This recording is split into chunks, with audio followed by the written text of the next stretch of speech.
ఏ బాటైనా పర్వాలేదంట, సమయంతో సాగటమే మన సింపుల్ సిద్ధాంతం.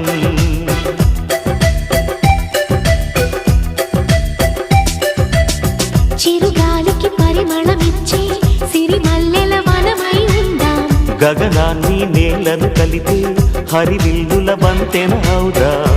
ఆనందం అంటే అర్థం మనమందా, ప్రతి పూట పాటై సాగే హుషారు సరిగమలో. ఎన్నో ఎన్నో రాగాలుండే సంగీతం కాదా, చల్లకి నవ్వుల కేరింత.